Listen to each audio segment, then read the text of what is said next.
Hello and welcome to TapeDeck Sessions with me, Josh Hayes, brought to you by TapeDeck.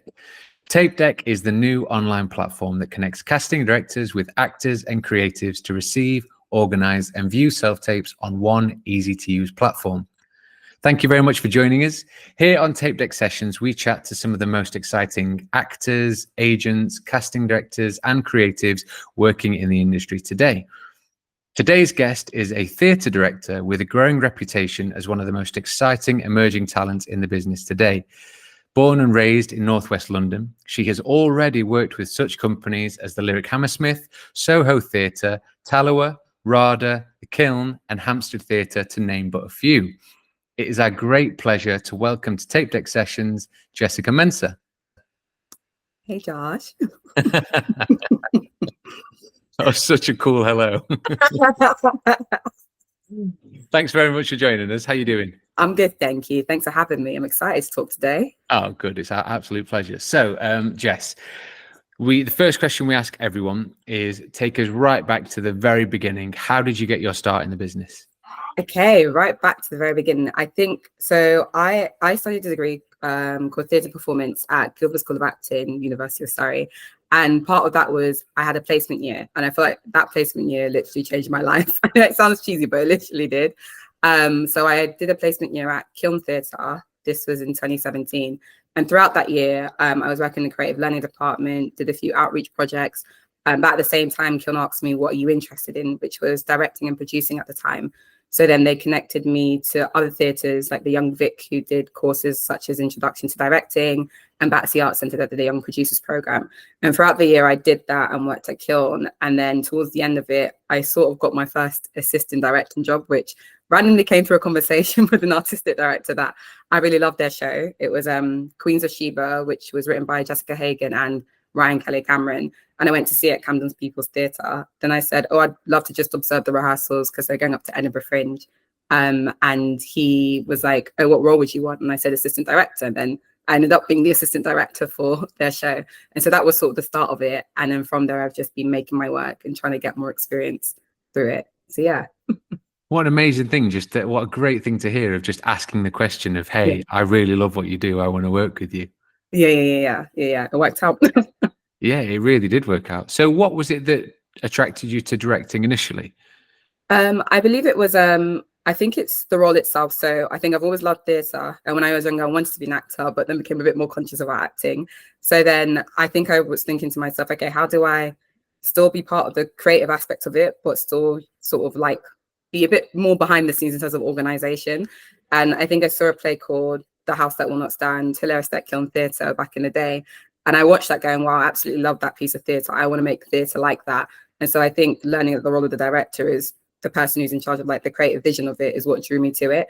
And I think it allowed me to still be in the rehearsal room, work with actors, and also make a production, which requires a lot of organisation, which I feel like is a bit of me, a bit of the acting, a bit of creativity and organisation. So that's what drew me to the role of a director. Nice. And did you have any preconceived expectations about working as a director? Yeah, I did. I remember one was I didn't realize actors could actually speak in the rehearsal room. And so I remembered when I was at the Young Vic, and I think there was, because the director was taking us through his process, and he was like, oh yeah, actors would say this, or they voice their opinions. And I was like, oh, I didn't realize actors could actually speak or have an idea and they could share that, because I guess my conception of a director was someone who just tells people what to do from like watching movies and stuff, and it's like you just stand there. So I think that was like the biggest shock, that you can actually work collaboratively and they can give you ideas. It's not just you as a director, if that makes sense. So I found that quite funny. I was like, wow, they're allowed to speak? Okay. Wait, they have thoughts and feelings and opinions? Yeah. And they're allowed here? Yeah. They're allowed. No. So yeah, that was a learning curve. But yeah. Has that preconceived idea, how has that developed, and how has reality played a part in that? I think in reality, I found that it's actually so helpful to have actors in the room who actually do have ideas or can give offers, because sometimes as a director, you just don't know what a scene would look like. And I feel like the best people who actually will know it are the actors who are living and breathing the characters. And so I found it such a helpful process, and I work quite collaboratively where I do get to see, of course, I have my vision as a director, but it's also nice to understand, okay, how does the actor see this play and how can we sort of marry the two? So I think letting your actors speak and have opinions is very important, and it's useful to the process. So yeah. And so tell us then about your process when you approach a job or a text. What is it that you look for?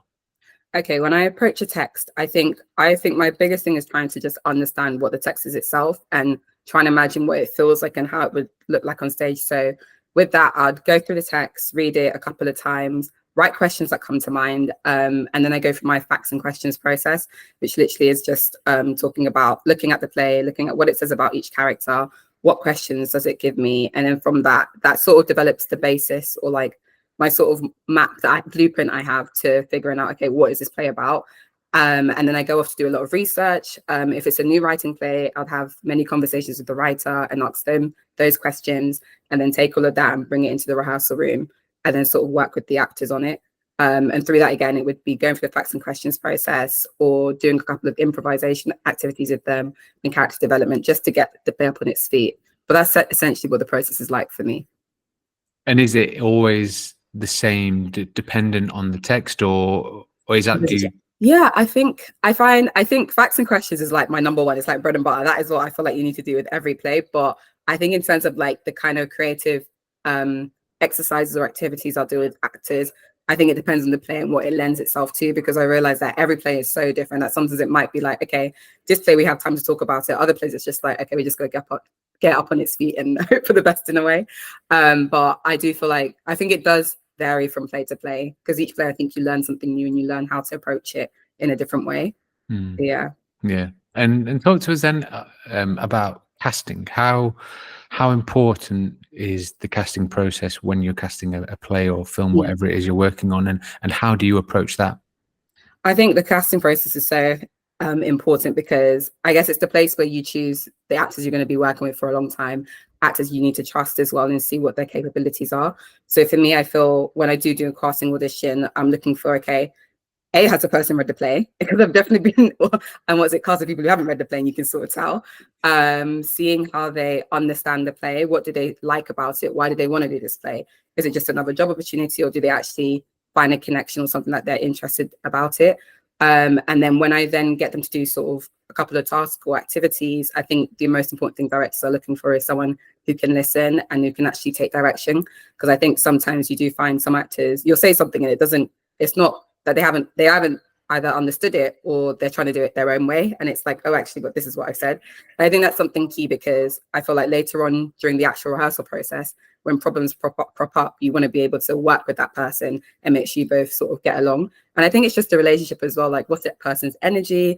Do they come on time? Is it going to be an issue if they're not on time? So it's just those little things, just getting to know the actors themselves and how they've sort of interpreted the character, other sort of things we're looking for.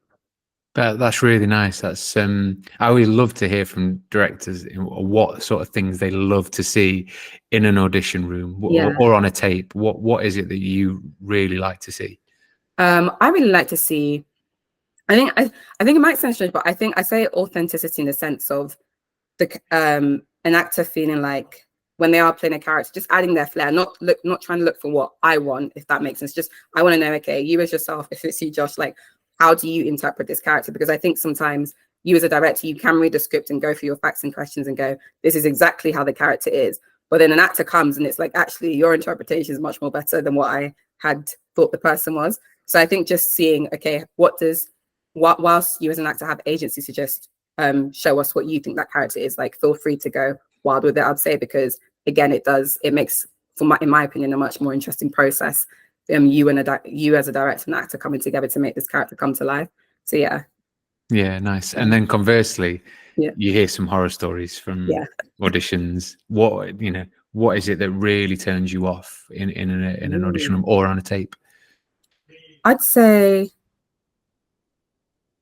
I think it goes back to what I said before. I think just an actor who just doesn't listen, or is quite arrogant sometimes in terms of how they might either just come into the room as a person or just not sort of show respect, I guess.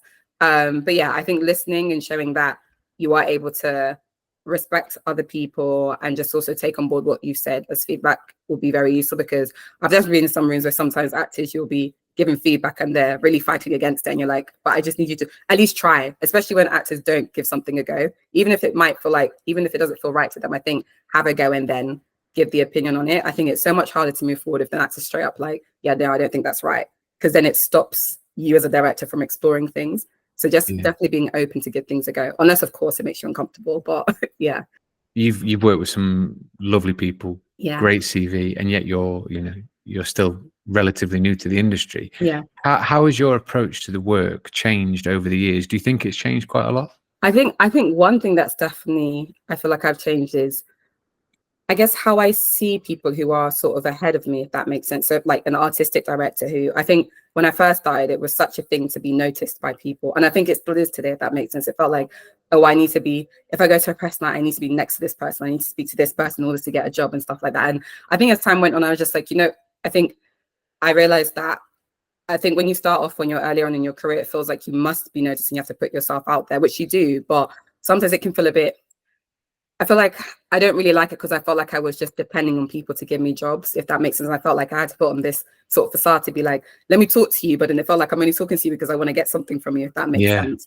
And I've sort of stopped that. I know you still have to make yourself known, but I don't like the idea of being like, I'm just talking to you to get something from you, or I want you to see the potential in me, but then you don't, because I'm not a famous actor or a famous director, because I think sometimes it's hard to get noticed if you don't know people.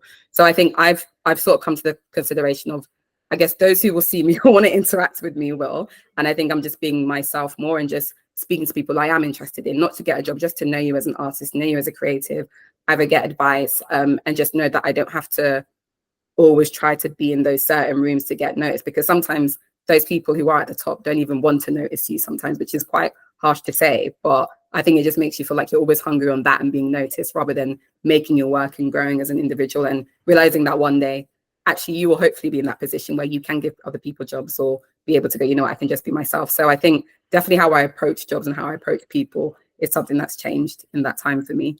What a fascinating thing, because there's real strength to that, isn't there? I think of rather than go, I'm not going to chase this. I know I should talk to this person because this person could open this door for me. But actually, just being interested in a person for what they're about rather than where they can put you. There's real strength to that. And that must have had a massive impact on your self-esteem, your mental well-being.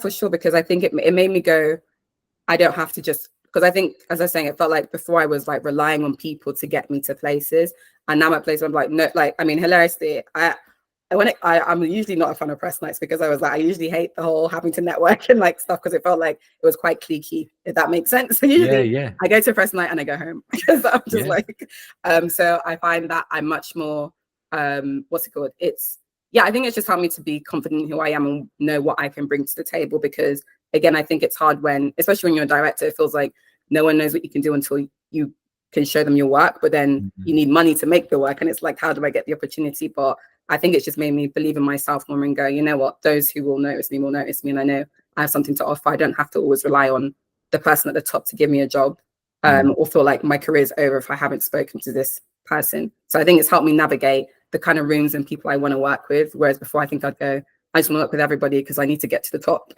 Does that make sense? But now I'm much more particular about who I work with and who I'm asking for support from. Has it made a difference in terms of the amount of work at all? I feel like maybe amount of work, maybe not, because I feel like every year is so different. And it might be one moment I have a lot of work, the next moment it's just quite quiet. But I think in terms of the types of projects I'm working on, for sure, and the types of people I'm interacting with. So yeah, I'd say in that sense, and I think that's the other thing as well. I'm very particular on, okay, this is a project I do want to work on or I don't. Whereas before I was just saying yes to everything and then getting burned out and like, why am I taking all these jobs? Does that make sense? So just being a bit more particular. And yes, it's hard because sometimes you're like, as an artist, you're like, I need the money to pay things off. But sometimes I've had to suck up and be like, you know what, I know I need money, but my heart's not really in that project. So I'm not gonna, or I know I don't like working with these people. So I'm just gonna take a bit of a step back, which can be hard when you do need finances. If that makes sense. So yeah. What a great attitude to have there, to be able to go, yes, I know I need the money, but I'm not going to do this because it doesn't interest me. Yeah. Because there's a lot of people out there, I mean, thousands, millions of actors out there that would go, or directors that would go, do you know what? I know my heart isn't in this commercial, but I'm going to do it because it pays the mortgage. Yeah, 100%. Which sometimes you have to do, I guess, because I mean, it depends on your circumstance. But I know I've had to go, okay, I've got to bite the bullet and be like, okay, I don't want to do this one. Or sometimes I have been in that position when I'm like, okay, I don't like it, but I'll do it. But I'm more of a, no, I need to actually care about this project because I see it as if I'm working on it for a long time. I need to have some motivation for it. Otherwise, it becomes, why did I take this job? And I don't care about it. I can't put anything into it. And can you do that? Can you sort of compartmentalize that and go, I know I'm only doing this for the money. For the money. You know, can you do that? Or are you that person who's going, no, my heart has to be in it, otherwise I can't? I think I have two. I feel like I'm more like my heart has to be in it, because I've definitely taken jobs where my heart's not in it and I've really regretted it, but I can't leave because I'm stuck in the contract now. Does that make sense? And it's just been such a tough process, because sometimes I thought, okay, you know what, maybe I will like it. And then I go, no, actually, I knew I didn't like it and it wasn't worth it. But the benefit of doing it was now I know that's not for me, if that makes sense. But yeah. And are there sort of, you must have picked up on clues beforehand of going, I think this is going to be one of those jobs that I'm going to hate when I'm in it, or what are they? What's your sort of radar? I think it kind of depends. I think it depends on. So I guess if obviously it being a play, I think it depends on what the script's about, what's involved in it. Is it a devised process? Is it a straight play? Because those are two differences. And with me, I think I'm so much more used to, I guess, working on plays that are, let me not even say ready, because even with new writing, it's constantly changing. But that's different to like devising something which takes a bit more time and effort, and it's like you're writing and you're directing. So a process like that for me personally is not always my cup of tea. But it depends on the people I'm working with and what the outcome is. So that's sort of what my ratings are. And when I read the script, I'm like, am I interested by it? If not, then I'm just going to be like, yeah, no, it's not for me, if that makes sense. So yeah. And in terms of the theatre industry at the moment, what's your assessment of its state? Where do you see it at the moment? I think it's been a tough one. I feel like, especially after COVID, I think it's been hard trying to get it back up on its feet, trying to get opportunities. I feel like trying to find opportunities has always been a hard thing, if that makes sense, for everybody in every different level. So I feel like I always wish that there were more opportunities, more pay, and it just makes everybody's lives a bit easier. But recently, especially in the past few months, I feel like there have been a lot of great new writing that's been coming out, and a lot more people are going to the theatre. Like, I found friends in my community who aren't even theatre makers. A lot of them have been interested in it. So I feel like there hasn't been an increase in getting more people who aren't usually theatre goers coming to the theatre, which has been great.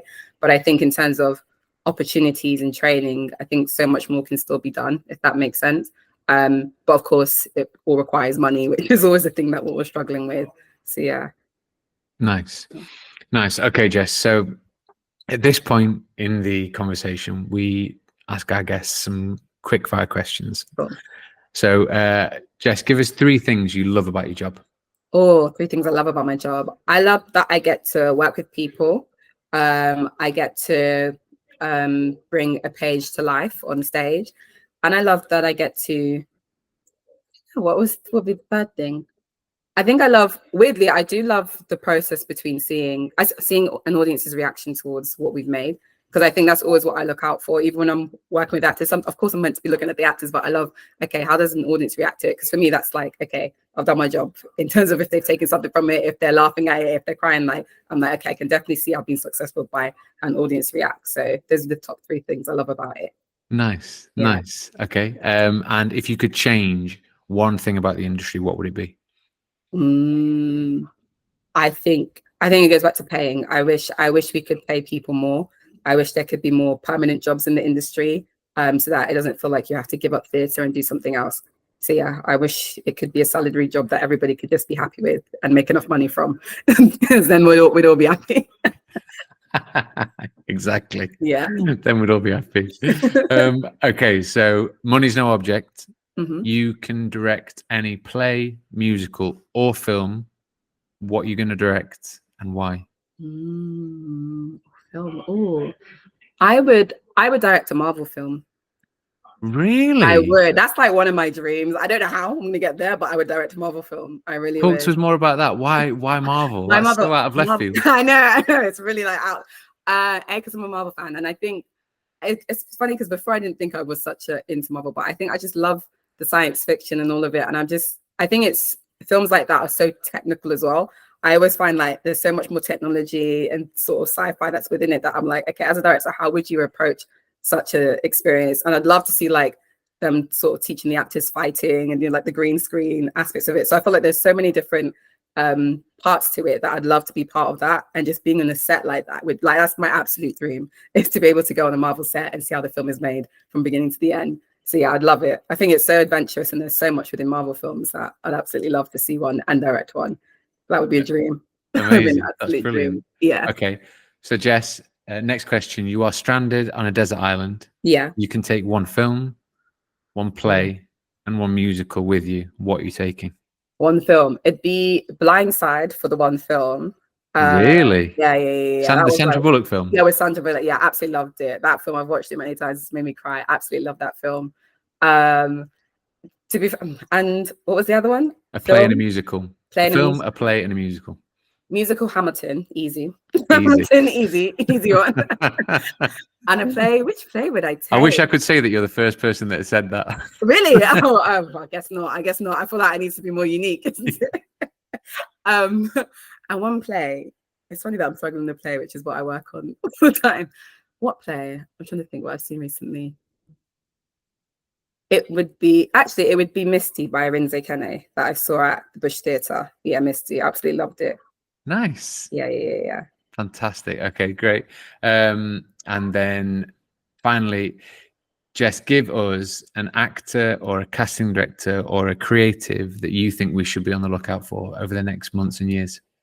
I would say the director would be Aaliyah McKay. So she's also sort of a young Black director who's been doing wicked work in the past few years. She started around the time I did, and I think the way she sort of progressed in her career has just been amazing. And she's always on the ball, whether that's assisting or making her own work. So I think she's definitely somebody to look out for. I wouldn't be surprised if she takes over a building in the future either. So yeah, she's amazing. Nice. Aaliyah McKay. Okay, great. We'll all be on the lookout for her. Yeah. Jessica Mensah, thank you very much for joining us on TapeDeck Sessions. No problem. I've enjoyed it. Thanks for having me.